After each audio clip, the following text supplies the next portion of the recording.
How to calculate the size of an AHF. In practical projects, calculating the size of an active harmonic filter is a crucial step to ensure the effective harmonic mitigation. We need to strike a balance between the overkill and the underperformance. We generally follow these steps to calculate the size of an AHF. Step 1. Understand the nominal voltage of the grid, such as 400 volt or 690 volt, etc. Step 2. Measure or estimate the maximum load current of the system, as well as the total THDi of the system. For example, if the voltage is 400 volt and the load current is 5000 volt, THDi is 20%, then we can calculate the fundamental current and the harmonic current by the formula I1 equals to I total divided by under root of 1 plus THDi square. If we imply this formula over the provided details, the harmonic current is equals to 4902 ampere. 20% was the THDi level, the grid. So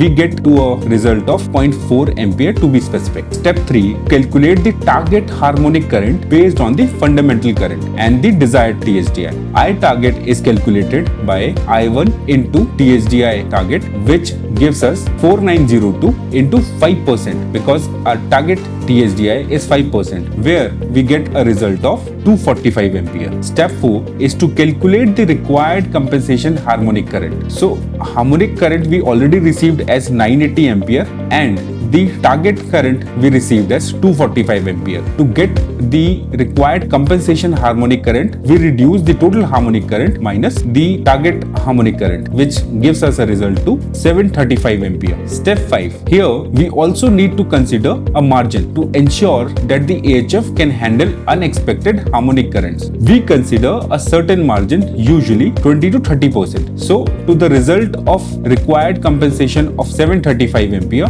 we multiply it with 1.3, taking 30% as the margin. So we come to a result of 955.5 ampere. Is to determine the AHF model. Enjoypower currently offers AHF models in ratings of 50 ampere, 75 ampere, 100 ampere, 150 ampere and 200 ampere. If a larger AHF capacity is needed, multiples of AHF modules can be parallel to meet the requirements. We can use 5 parallel units of 200 AHF models to meet the requirement of a target THDi of 5%. These 5 parallel modules need to be properly configured to ensure that the harmonic currents can be evenly distributed to meet the system's harmonic mitigation needs.